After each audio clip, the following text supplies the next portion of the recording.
10 of the most popular microwave popcorn brands in America have a documented history of forever chemicals, lung-damaging preservatives, and lawsuits that most shoppers have never heard about. We went through independent laboratory testing, a nonprofit's international chemical investigation, federal court filings, and FDA packaging announcements to find out exactly what's inside that bag before you throw it in the microwave. This isn't a story about one bad batch from one bad factory. It's a pattern that runs across nearly the entire category, hiding inside the one part of the product nobody thinks to question, the bag itself. Some of these brands already reformulated after getting caught. Some are still fighting lawsuits about it right now, in active court. And 4 brands actually passed every single test we ran. Let's start with the worst and count down to the ones actually worth keeping in your pantry. Here's why this matters more than a bag of snack food probably should. The Centers for Disease Control has found PFAS chemicals in the blood of roughly 97% of Americans tested, and researchers who study dietary exposure specifically flag microwave popcorn bags as carrying some of the highest concentrations of any food contact packaging on the market. Higher than most fast food wrappers, higher than most pizza boxes. One peer-reviewed study found that people who ate microwave popcorn every day for a year showed PFAS levels up to 63% higher than everyone else in the sample. This isn't an occasional exposure sitting at the bottom of a long list of chemicals. For a lot of families, it's a weekly habit, sometimes a nightly one, and it's happening in kids' hands during movie night just as often as it's happening in an adult's. Kids also eat more relative to their body weight than adults do, and their organs are still developing, which is exactly why researchers pay closer attention when a chemical of concern shows up in a snack marketed heavily around family time in the first place. Number 10. Unbranded generic microwave popcorn. The kind sold in plain boxes at dollar stores and discount chains with no name you'd recognize. Here's the uncomfortable truth about generic packaged food. The bigger brands further up this list at least have legal departments, Puerto Rico teams, and public reputations that create some pressure to respond when a problem surfaces. Generic private label popcorn has almost none of that. Many of these unbranded boxes are produced by the same handful of private label manufacturers that also supply major grocery chains, meaning the same production line and the same bag lining chemistry can end up under a dozen different anonymous names sitting 3 feet apart on the same shelf. No brand identity means no public accountability. And that's exactly the condition under which nobody feels pressure to test their own packaging. If it goes wrong, there's no name for a class action to attach to and no reputation for a news story to damage. That silence is the whole business model. And here's the part that should actually bother you. Generic popcorn is usually the cheapest bag in the entire aisle, which means it's disproportionately the bag that ends up in lower-income households, school fundraiser pantries, and bulk bins for families feeding several kids on a tight grocery budget. The people with the least room in their budget to absorb a health surprise are frequently the ones buying the product with the least transparency behind it. Number 9. Preferred popcorn. This one doesn't get talked about as much as the bigger names, but it showed up directly in a March 2023 investigation published by the International Pollutants Elimination Network, a global public health research group working alongside an Indonesian environmental organization. Researchers purchased 29 microwave popcorn samples produced by 4 major American companies and sent every single bag out for independent laboratory analysis. Preferred popcorn's packaging came back positive for PFAS, the class of synthetic compounds nicknamed forever chemicals because they don't break down in the environment, and they don't break down in your body either. Once they're in your bloodstream, they tend to stay there. When the researchers reached out to all 4 companies named in the study to ask about their PFAS policies, Preferred Popcorn didn't respond. Not a denial, not a defense, not an explanation. Just silence, while their product kept selling on shelves in grocery stores that had no idea an independent lab had already flagged it months earlier. Number 8. Cousin Willie's, made by Ramsay Popcorn. Same March 2023 investigation, same laboratory, same result.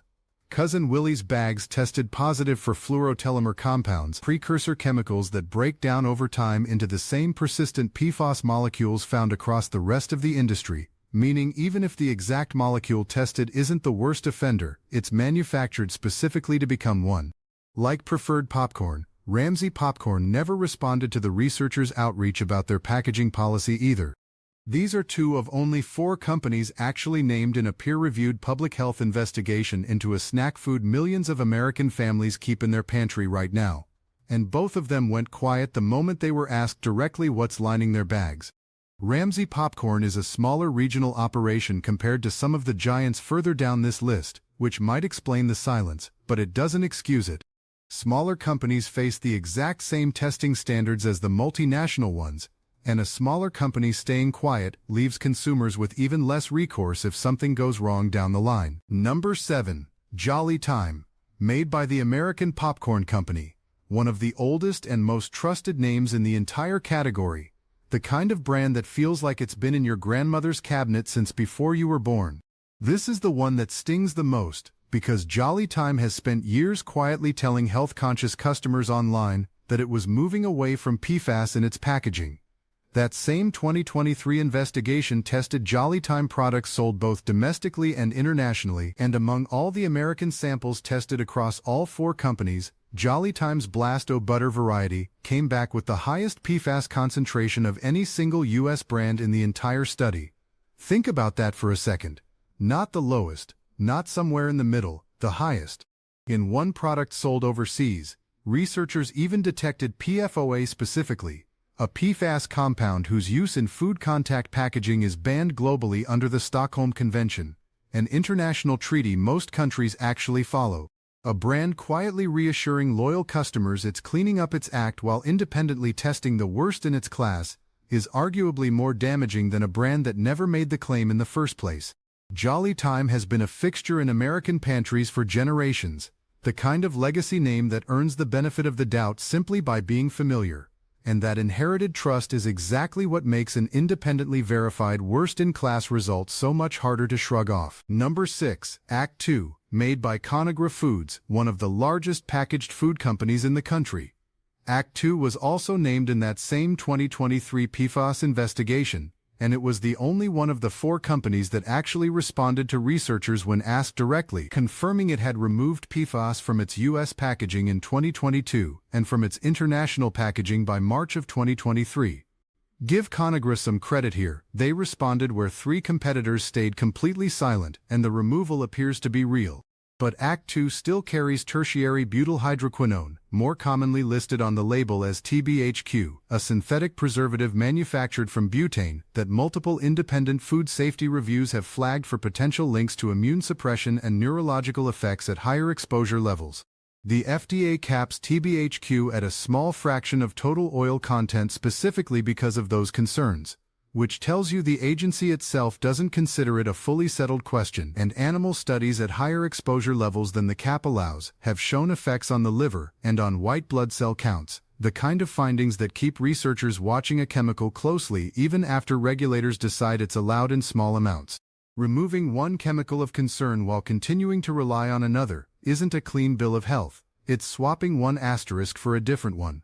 Act 2 is also one of the most heavily marketed value brands in the category, priced specifically to compete for the family-size feed-a-crowd purchase, which means its formula choices reach an especially large volume of households, including plenty where popcorn shows up on the counter multiple nights a week. Number 5. Orville Redenbacher, also made by Conagra, sharing both a parent company and a chemical history with Act 2.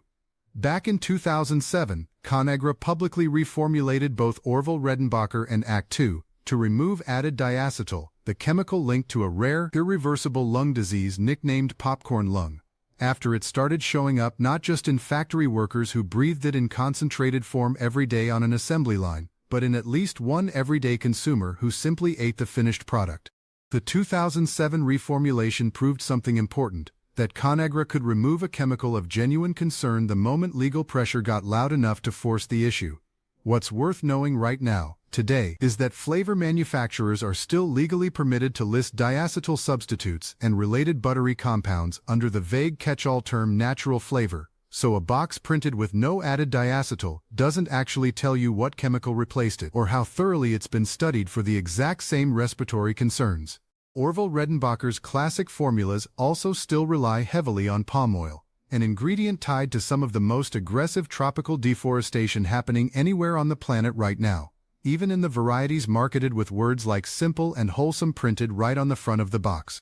Orville Redenbacher is the single best-selling name in the entire microwave popcorn category, which means whatever choices Conagra makes about flavoring, chemistry, and sourcing effectively become the default experience for more American households than any other brand on this list combined. Number 4. Pop Secret.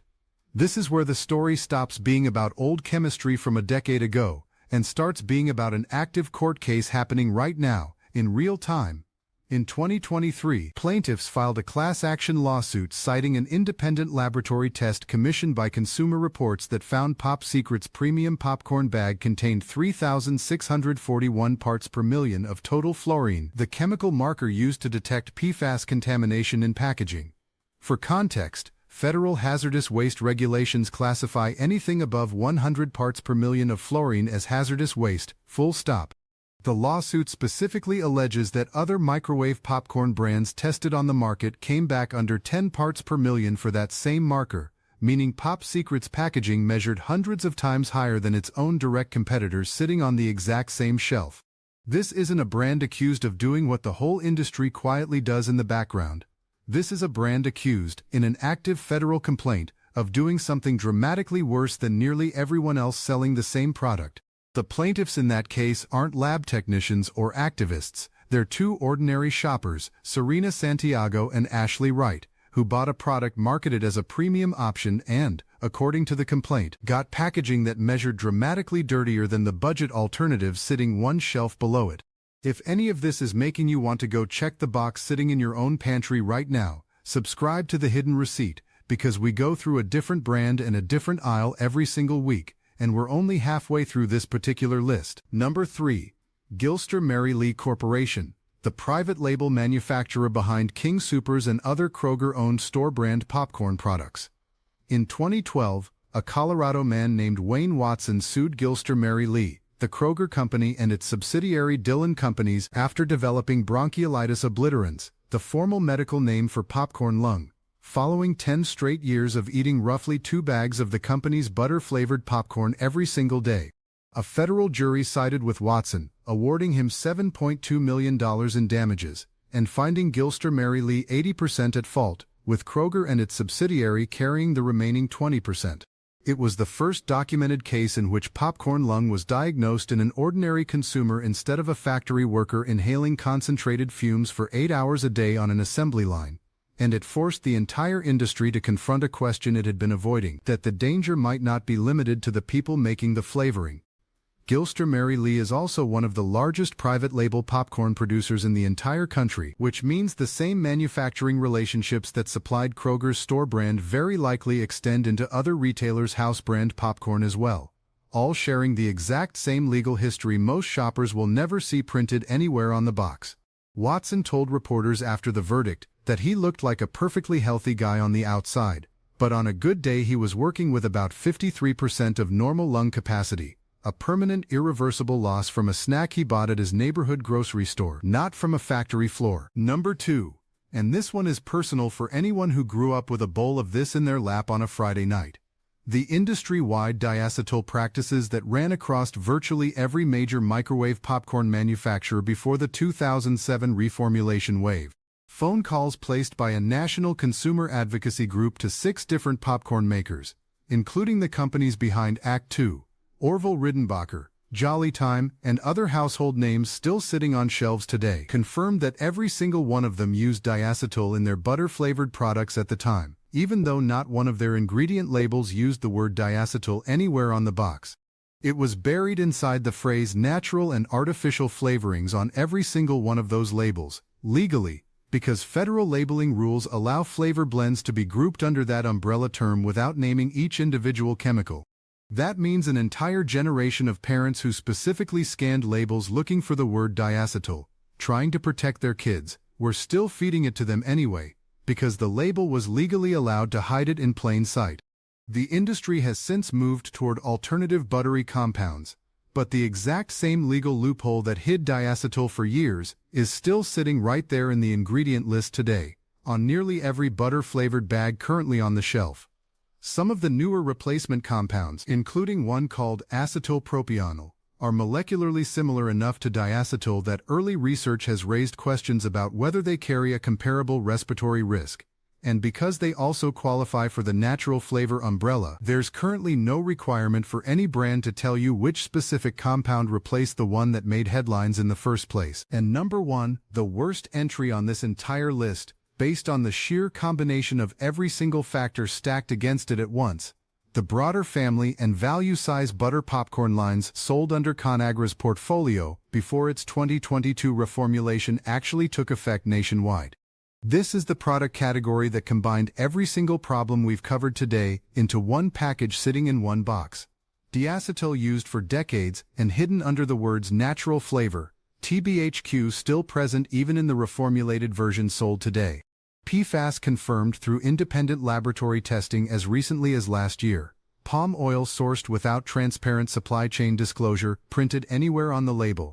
And a corporate response pattern that only kicked in after outside researchers published the data publicly, rather than a company getting ahead of the problem on its own, voluntarily, before anyone forced the issue. When one product line touches every single red flag on this entire list at the same time, it doesn't matter how familiar the box looks sitting in your pantry right now. Familiar was never the same thing as safe. It's worth remembering that Conagra also owns Orville Redenbacher, meaning two of the biggest names on store shelves ultimately trace back to the exact same corporate parent, the exact same manufacturing decisions, and the exact same set of choices about what gets fixed quickly and what gets left alone until someone outside the company forces the issue into the open. Before we get to the 4 brands that actually passed every test we ran, here's how you can check any bag sitting in your own kitchen right now, tonight, without sending anything to a lab. First, look specifically for the words PFAS-free printed directly on the box.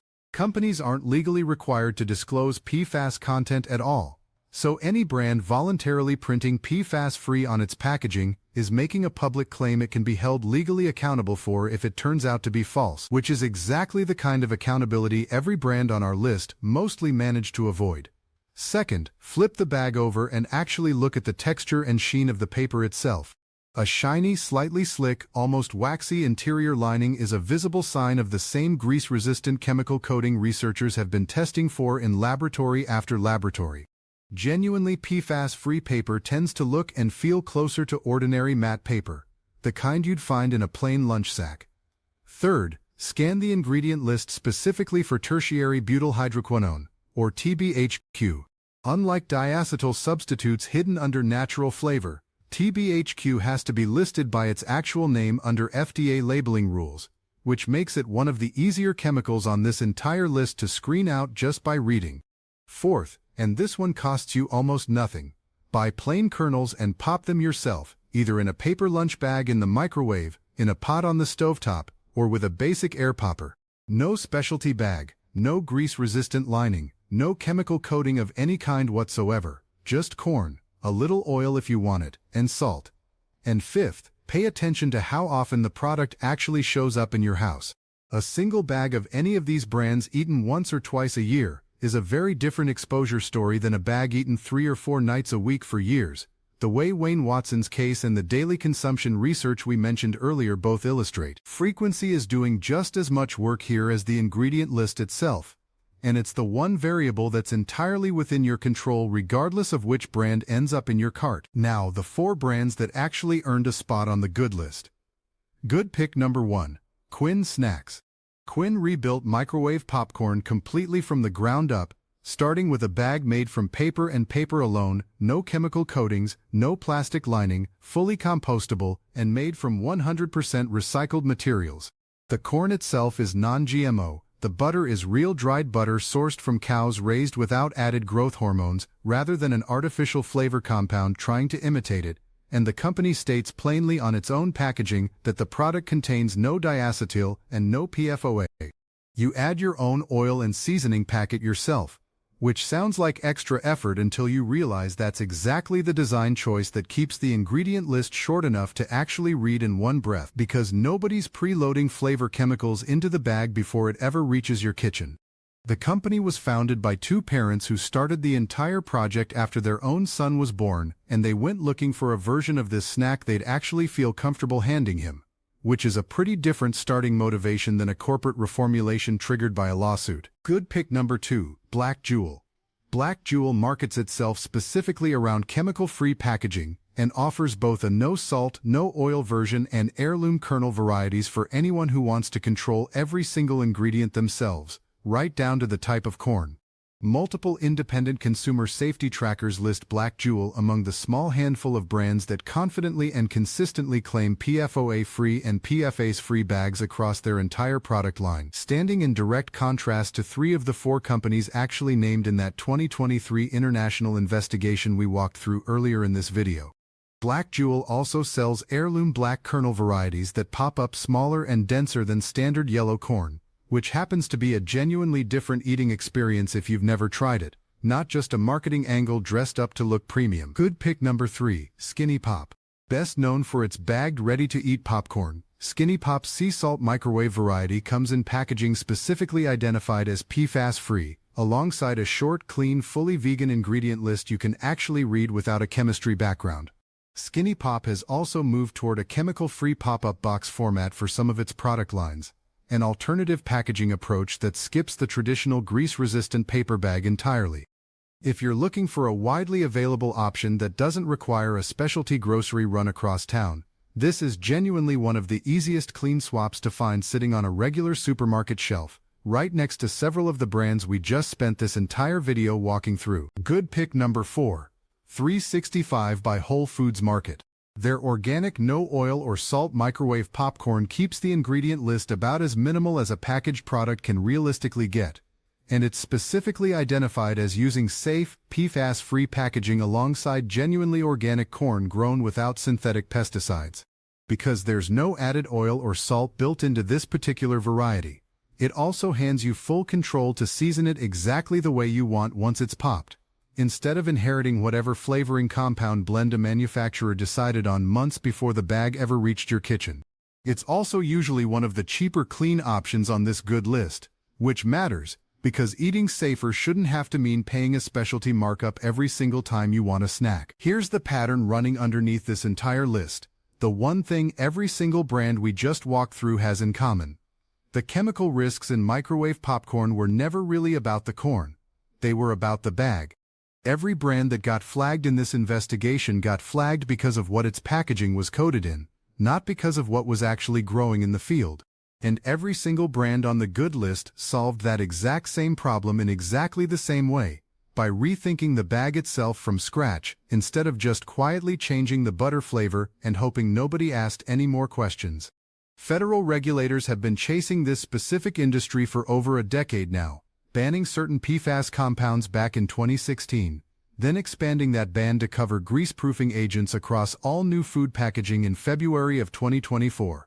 And even after all of that, independent lab testing kept finding contamination in products already sitting on store shelves as recently as last year.